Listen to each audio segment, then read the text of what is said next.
안녕하세요. 저는 40대 주부입니다. 제가 시집와서 시댁에서 겪었던 예상치 못했던 일을 이곳에 이야기해 볼까 합니다. 처음 시집와서 시어머니께 인신공격을 굉장히 많이 당했는데요. 그런 시어머니께서 지금은 제게 잘해주시고 재산도 많이 물려주셨어요. 우리 시어머니께서 마음을 고쳐먹으신 일이 있었는데 그 이야기를 한번 해볼까 합니다. 저희 시어머니는 효를 굉장히 강조하시는 분이셨어요. 시어머니는 아들만 둘이신데요. 제가 큰아들과 결혼한 큰 며느리고 시동생도 결혼을 해서 중학생 아들을 키우고 살고 있습니다. 시어머니는 자식들이 효도하며 사는 게 당연하다고 여기시고 대놓고 바라시는 분이신데 이 때문에 아들 부부 내외를 좀 괴롭히시는 성향이 있으셨어요. 게다가 남을 좀 무시하는 성향까지 있으셔서 저에게 마음의 상처를 좀 많이 주셨어요. 저희 친정이 여유가 좀 없으세요. 아버지가 젊은 시절부터 열심히는 사셨는데 돈 버는 재주는 없으셨어요. 그리고 운도 좀 없으신 분입니다. 제가 어릴 땐 공장을 다니며 일하셔서 돈을 버시다가 모은 돈으로 사업을 시작하셨는데 사업을 시작한 지 얼마 안 되어서 IMF를 겪으면서 쫄딱 망하셨거든요. 그 후로도 돈 버는 걸로는 운이 안 트셨죠. 너무 힘들게 살 때는 정말 먹을 게 없어서 마지막 남은 라면 하나를 엄마와 나누어 먹은 적도 있습니다. 그때를 빼고는 간신히 엄마랑 저랑 안 굶기고 사는 수준이었어요. 돈이 없다 보니 집 한 채 마련하실 여유도 없으셨죠. 그래서 지금도 월세집과 전세집을 오고 가며 살고 계세요. 제가 결혼할 때까지도 방 2개짜리 저렴한 전세집에서 지내셨습니다. 남편과 결혼을 약속하고 서로의 집안 사정 이야기도 자연스럽게 하게 되었죠. 저희 시어머니도 남편에게 저희 집이 어떻게 사는지 물으셨나 봐요. 저희 집이 남들보다 좀 가난하게 산다는 걸 아신 시어머니는 그때부터 저를 무시하시기 시작했습니다. 결혼을 준비할 때 시어머니께서는 너희 친정 어려운데 예단 같은 거 준비 안 해도 된다. 큰아이네는 집 하나밖에 없으신데 나조차고 이거 해달라 저거 해달라 하면 내 마음도 편치 않을 것 같구나. 서운하긴 한데 어쩌겠니? 우리 아들이 가난한 집 딸이 좋다는데. 넌 시집 올 때 혼수로만 제대로 해서 와라. 라고 하셨어요. 겉으로는 저를 위해주는 척 말씀하시지만 언제나 말 속에는 가시가 있었습니다. 참고로 저희 시부모님들도 엄청 잘 사는 부자는 아니에요. 집 한 채 있는 것 외에 돈을 잘 버시거나 그런 것도 아니고요. 다만 조상님으로부터 물려받으신 넓은 땅은 있으시다고 들었습니다. 아무튼 제가 볼 땐 그렇게 대단한 집도 아닌데 저런 식으로 사사건건 돈으로 사람 무시하다 보니 점점 멀리하게 되더라고요. 결혼 후에도 제게 여자는 결혼해서 며느리 되면 그 집 식구 되는 거다.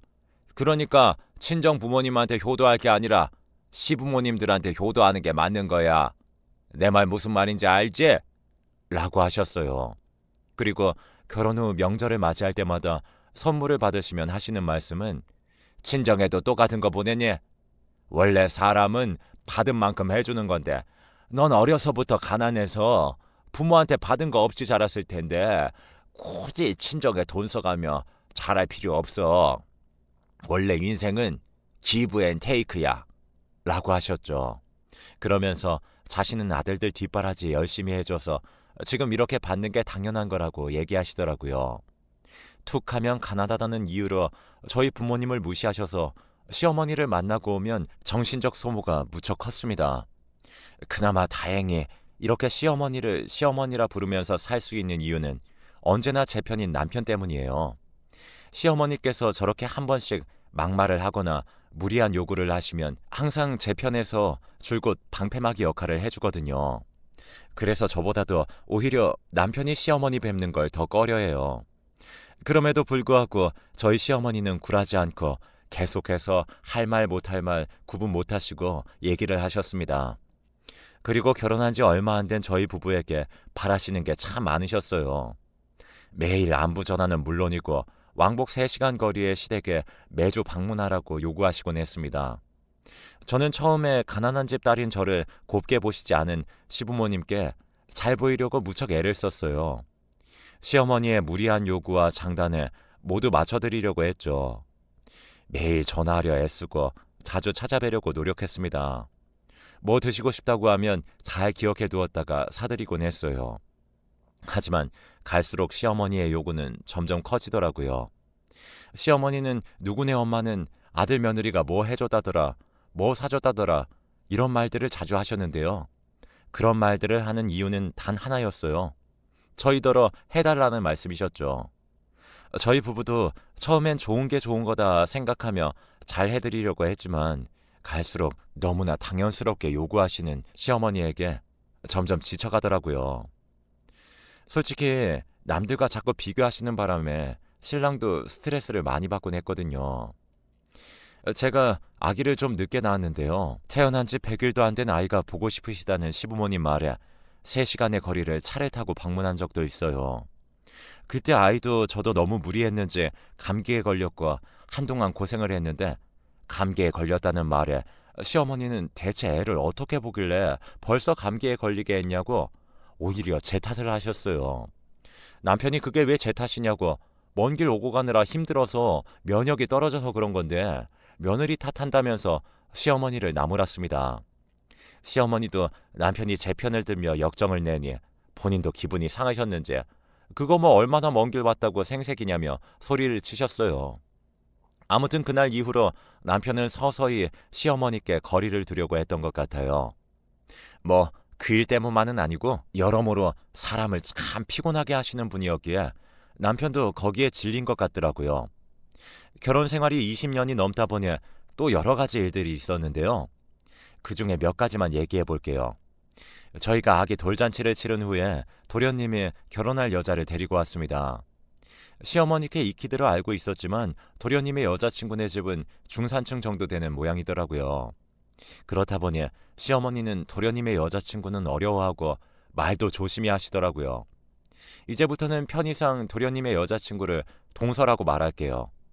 동서가 결혼하면서 예단을 잘해오니 시어머니는 저와 비교하시며 역시 사람은 잊고 봐야 돼. 곳간에서 인심 난다고 효도도 잘 사는 자식이 잘하는 법이야. 라고 하시더라고요. 동서는 같은 여자가 봐도 딱 여우 같은 스타일이었어요. 계산이 빠르고 눈치도 빠른 사람이었죠. 명절에 몸으로 때우는 저와는 달리 돈 봉투를 내밀며 시어머니를 웃게 만드는 고수였습니다. 돈 좋아하시는 시어머니는 당연히 동서를 더 예뻐하셨죠. 사실 동서를 예뻐하셔도 저는 하나도 부럽지 않았습니다. 그냥 시어머니와 얽히는 것 자체가 부담스러웠거든요. 그러던 어느 명절에 시어머니와 전을 부치며 음식을 준비하고 있었어요. 그날도 입이 근질근질 하셨는지 제게 또 막말을 하시더라고요. 너는 둘째 내보다 특히 더 알뜰히 살아라. 너희가 비빌 언덕이 뭐가 있겠니? 둘째는 그래도 친정이 좀 여유가 있어서 그나마 다행인데 너는 네가 아껴야 잘 산다. 솔직히 다 맞는 말이어도 아다르고 어다른 건데 말씀을 저렇게 하시니 제 마음은 너덜너덜해지곤 했어요. 시어머니께서 굳이 말해주지 않아도 저도 제 나름 아껴가며 살림 잘하고 열심히 산다고 생각하는데 말입니다. 그 후로도 동서와의 비교는 끊임이 없었어요.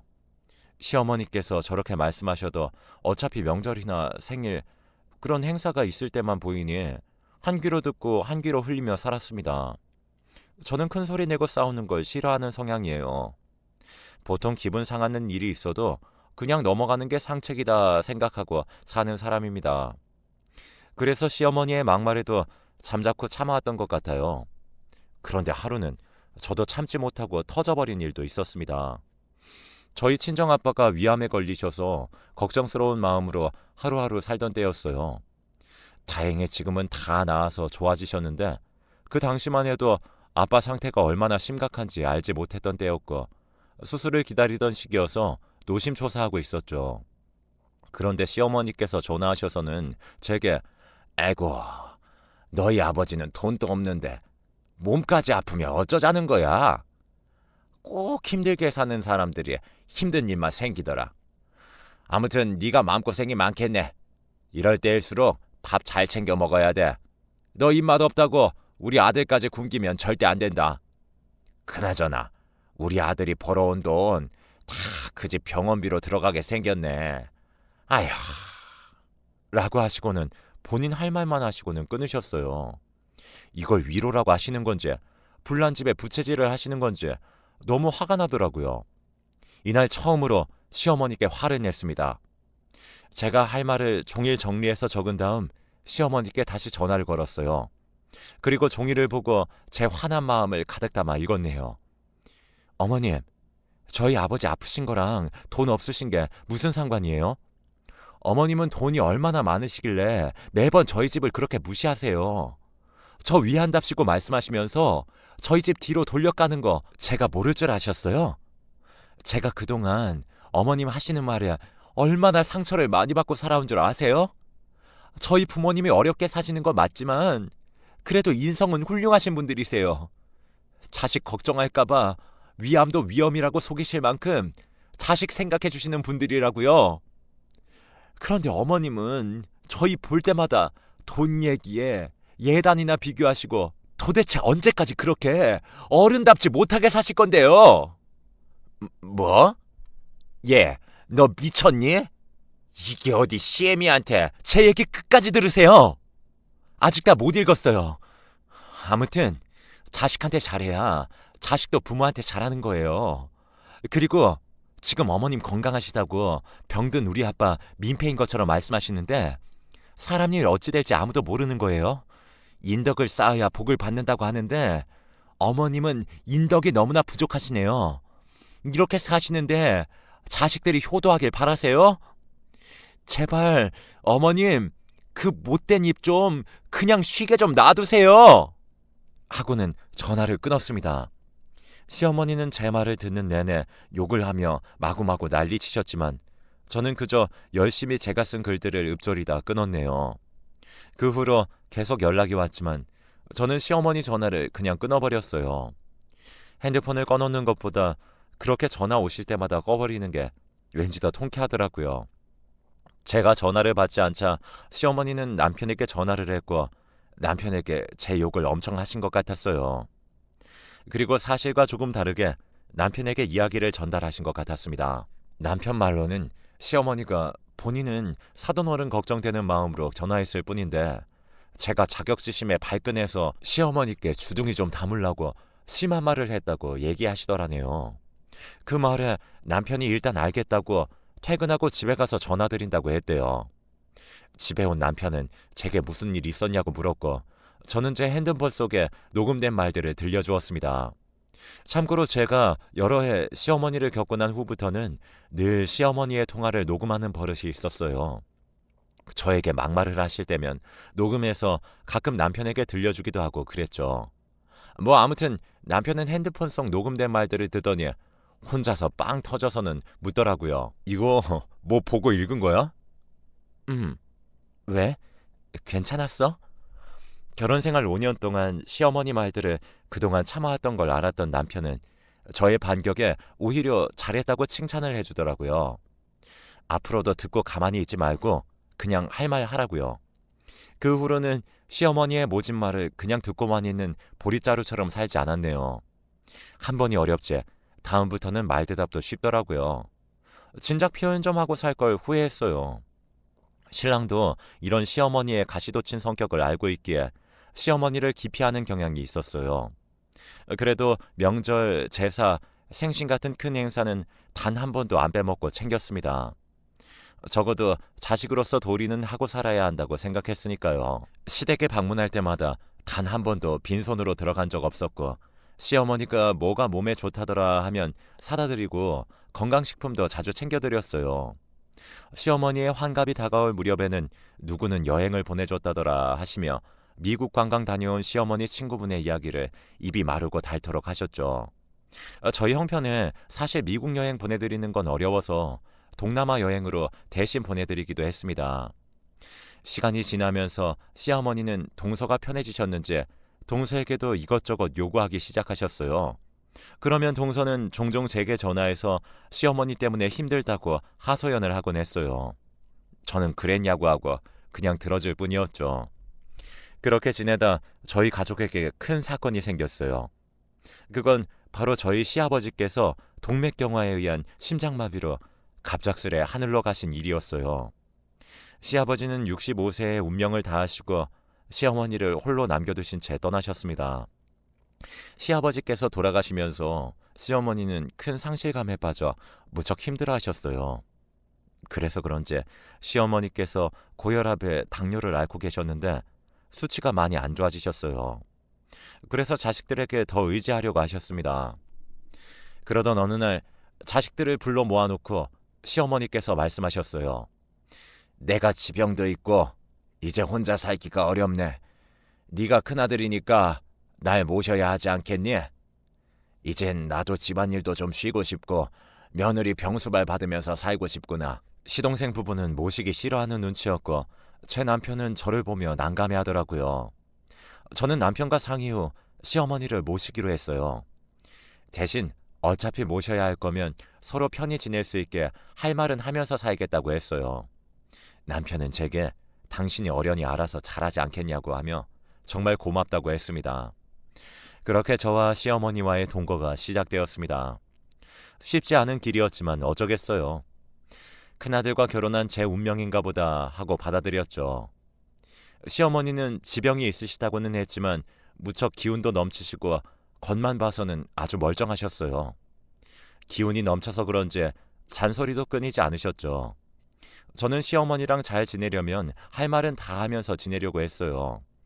시어머니가 오시던 첫날에는 밥상을 잘 차려드렸는데요. 그 다음 날부터는 그냥 저희 가족 평소 먹던 대로 차려서 먹었습니다. 역시나 시어머니께서 반찬 투정을 하셨고 저는 시어머니께 당당히 말했습니다. 어머님, 저희 집에 손님으로 오신 거 아니잖아요. 그냥 드세요. 라고 했죠.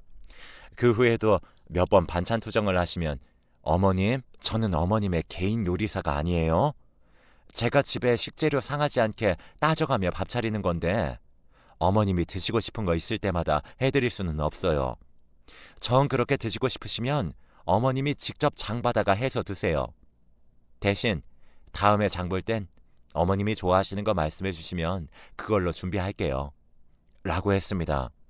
그리고 집안일도 온전히 저 혼자 하지 않고 어머님께 분담해 드렸습니다. 제가 화장실 청소하는 날엔 어머님께 설거지를 부탁드렸어요. 물론 불평불만 가득하신 얼굴로 설거지를 해주시긴 했지만 그래도 저희 가족 다 같이 잘 지낸다고 생각했습니다. 그런데 시어머니 마음은 또 그게 아니었나 봐요. 동서에게 전화를 해서는 제 흉을 보신다는 사실을 동서를 통해 은연중에 알게 되었습니다. 원래 남 흉보기를 좋아하는 시어머니라서 예상은 했는데 그래도 사실을 확인하니 기분이 상했지만요.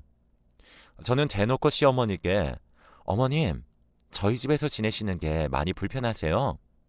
어머님이랑 하루 이틀 살고 말 것도 아닌데 제가 어떻게 어머님을 손님 대하듯이 매번 챙겨드릴 수가 있겠어요. 어머님도 저희 집에 하루라도 빨리 적응하시는 게 좋지 않을까요? 그리고 어머님이 어떻게 생각하시는지 모르겠지만 제 딴에는 많이 노력하고 있는 거예요. 그러니까 어머님도 좀 더 너그러이 봐주시면 좋겠어요.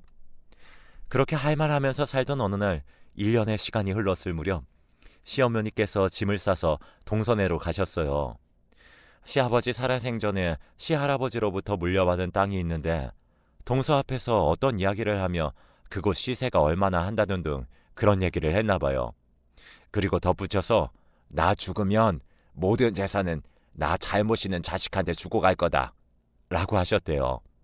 그 말에 동서가 시어머니를 동서내로 모시겠다고 했나 봐요. 시어머니는 동서 말에 옳다구나 하고 얼른 짐을 싸서 나가신 거였죠. 저와 남편은 너무 황당했는데 동서가 모신다니까 그냥 그러려니 했어요. 시어머니는 동서내로 간 이후 며칠간 제게 매일 전화를 해서는 동서내에서 대접받는 자랑을 하셨습니다. 큰애야, 여기서는 내가 아주 대접을 잘 받고 지낸다. 어제는 작은 애가 내가 좋아하는 소갈비찜을 해줬지 뭐니? 이게 얼마 만에 먹어보는 고기인지 너무 맛있어서 잔뜩 먹었더니 오늘은 한 끼도 안 먹어도 살겠구나. 그러니까 내 걱정은 하지 말라고 전화했다. 동서가 잘해준다니 다행이네요. 그런데 어머님, 당뇨 관리하시면서 적당히 드세요. 아무튼 어머님 잘 지내신다니까 저도 마음이 놓여요. 그렇게 매일같이 대접받으시면서 사시니까 좋으시겠어요. 동서 칭찬하는 시어머니의 속내를 제가 왜 모르겠어요.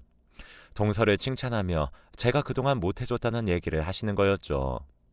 그렇게 전화를 끊기를 여러 번 했는데 어느 순간부터는 시어머니의 전화가 뜸해졌습니다.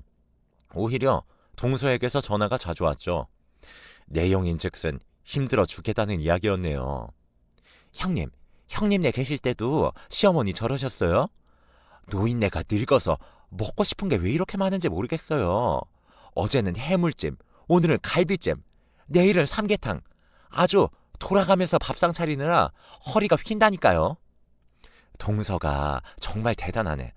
나는 그렇게 매일 차려드리면 내가 오래 못 버틸 것 같아서 그냥 우리 먹던 대로 차려드렸어. 그래서 어머님이 우리 집에 계시는 거 싫어하셨나 봐. 그래도 동서가 그렇게 잘해준다니 정말 고맙네.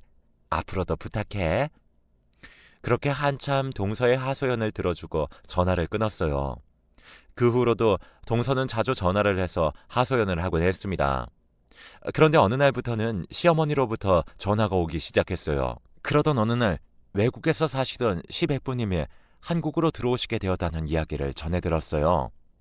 백부님께서 시어머니를 보러 동선에 방문하게 되셨죠.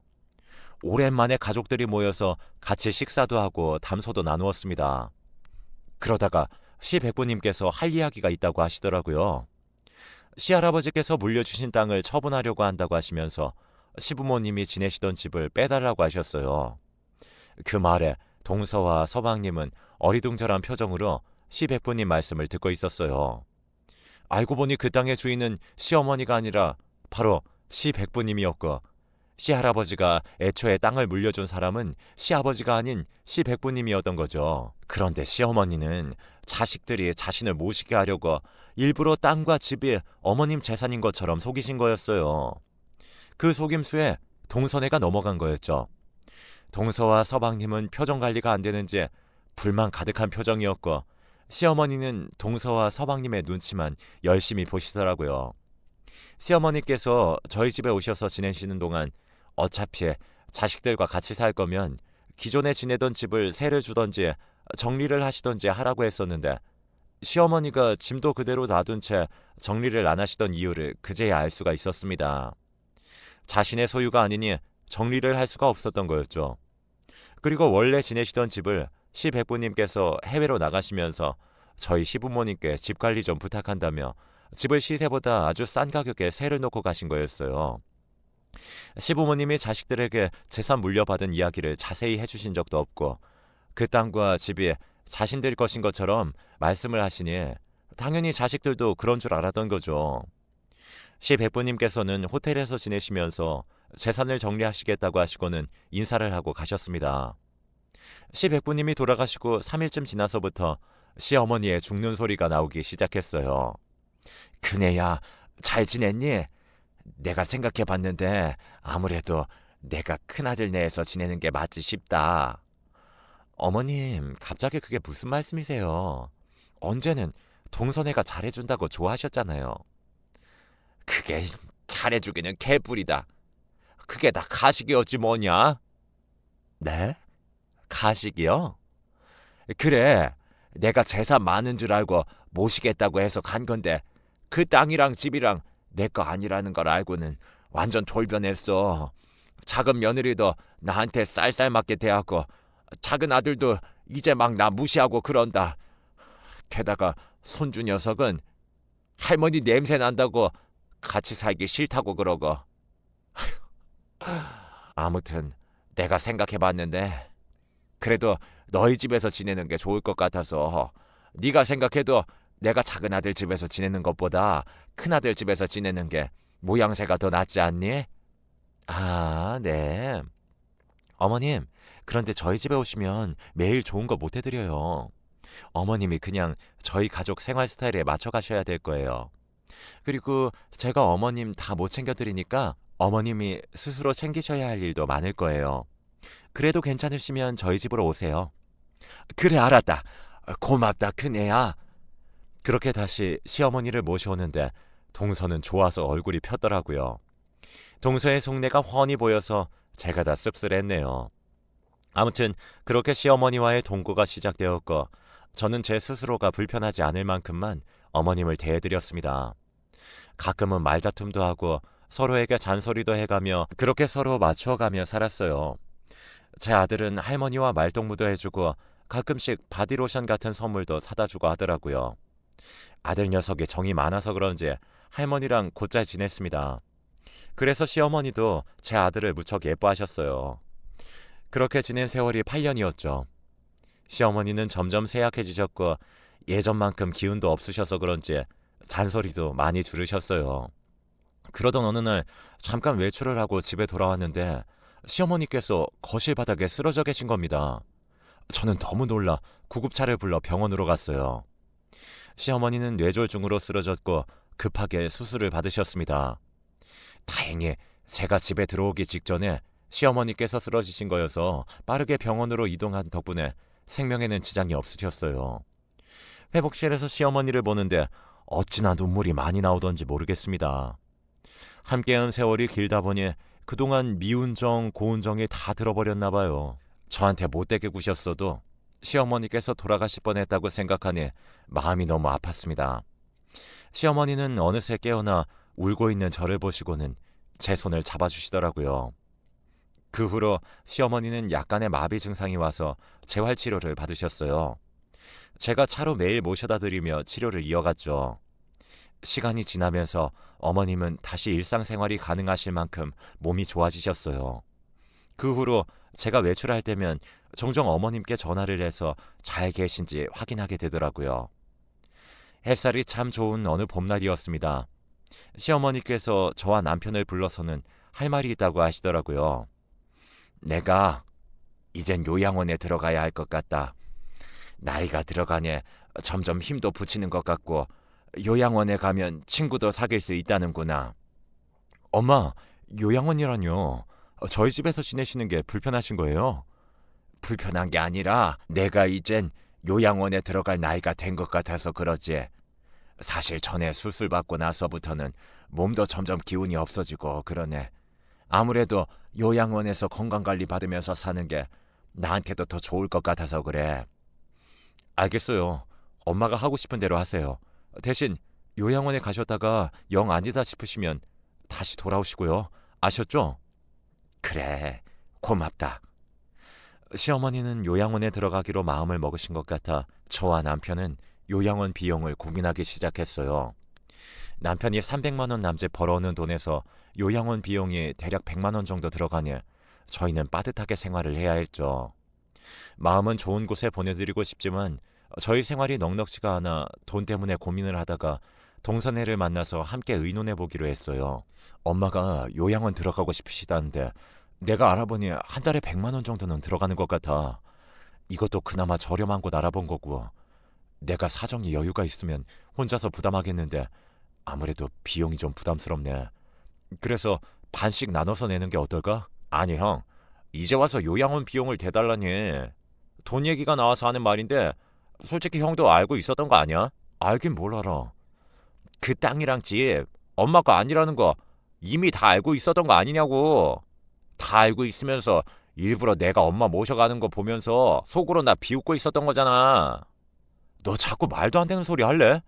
지금 엄마 요양원 얘기하는데 그 얘기가 여기서 왜 나와?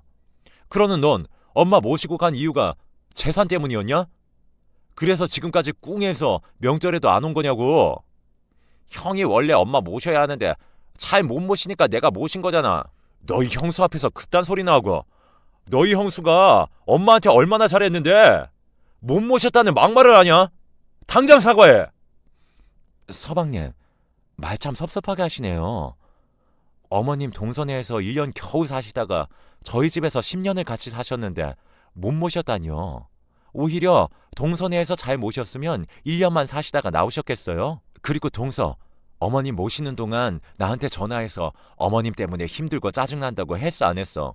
그래놓고 내가 다시 모셔갔을 때 전화 한 통 없었지? 그건 어머님이 제멋대로 짐 싸서 나가신 거잖아요. 그게 지금 내 탓이라는 거예요? 너 지금 요양원 비용 되게 싫어서 이러는 거야? 그런 거면 그냥 돈 내기 싫다고 말해. 왜 엄한 재산 얘기에 너희 형수 노고까지 무시해가면서 형제간에 싸움 붙이려고 하냐? 여보, 일어나. 가자. 서방님 정말 너무하시네요. 서방님 낳아주고 길러주신 분이에요. 저희도 서방님네 돈 필요 없으니까 서방님한테 어머님 돈 문제로 앞으로 연락할 일 없을 거예요. 동서도 그러는 거 아니야, 정말. 그렇게 어머님 요양원 보내드리려다가 형제지간, 동서지간에 싸움만 하고는 우울한 마음으로 집으로 돌아왔습니다. 참 다행인 것은 그날 시어머님은 집에 계시라고 하고 저희끼리만 모인 일이었죠.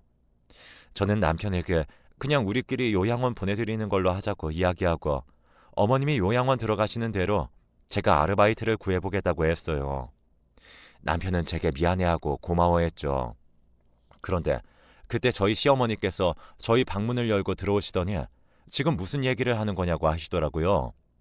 저희가 요양원 비용 마련하는 계획을 세우는 이야기에 시어머니는 저희에게 급히 뭘 가져와 내미셨어요. 그건 다름 아닌 세월의 흔적이 묻어있는 통장이었습니다. 돈을 왜 너희들이 구하니? 10년이나 나를 모시고 살았는데 요양원 비용은 내가 마련해야지. 그리고 사실 나 돈 한 푼 없는 노인이 아니다. 이 통장도 네 시할아버지한테 물려받은 재산에 우리 부부가 그동안 아끼고 모아서 쌓아놓은 재산이야. 내가 능구렁이처럼 딱 물려받은 것처럼 허세 부려서 자식들이 나 모시게 하려고 했던 건데 어쩌다 보니 아주버님이 땅 팔러 한국 들어오시는 바람에 다 들통난 거지 뭐니. 그때만 생각하면 지금도 얼굴이 화끈하다. 뭐 그 덕분에 누가 진짜 착한 자식인지는 알겠더구나. 이제 이 돈으로 내 요양원 비용 내고 남은 돈은 너희들이 가져가라. 내가 살면 얼마나 살겠니? 인생사 다 공수래 공수거다. 그동안 내가 너한테 한 맺히게 한 게 있거든. 모두 다 잊어주렴. 어머님은 그렇게 통장과 도장을 저희에게 주시고는 방으로 돌아가셨어요. 남편과 저는 통장의 액수를 보고 너무 깜짝 놀랐습니다. 그 땅과 집, 재산만큼은 아니었지만 그래도 무척 많은 돈들이 들어있었어요. 시어머니는 며칠 후 저희 부부와 저희 아이에게 나누어 증여를 해주시고 나머지 금액은 모두 요양원 비용으로 남겨주셨어요. 어머님은 저희가 처음에 알아본 곳보다는 조금 더 좋은 요양원으로 모셨고 지금은 매주 어머님이 계신 곳에 방문하며 맛있는 것들을 싸가곤 해요. 시어머니는 그곳에서 친구들도 사귀셨다며 아직까지는 즐겁게 지내고 계신다고 합니다. 동선이한테 요양원 위치를 알려주고 가끔씩 찾아뵈라고 했는데 딱 한 번 와보고는 지금까지 안 찾아온다고 하네요. 돈 때문에 시어머니를 모시려던 동서가 시어머니가 돈이 없다는 걸 알고 시어머니를 내팽개쳤는데 알고 보니 알부자였고 결국 그걸 돈 욕심 없는 시어머니를 모시던 저희가 받게 된 거였죠. 어찌됐든 마음은 곱게 써야 하나 봅니다. 한결같이 살다 보니 구박만 받던 제가 시어머니께 재산을 물려받는 일도 생기네요. 착하게 살면 복이 온다더니 사실인가 봅니다. 부디 우리 시어머님 오래오래 건강하게 사셨으면 좋겠네요. 여러분들도 건강 잘 챙기시면서 행복한 생활 하시길 바랍니다. 제 이야기는 여기까지입니다.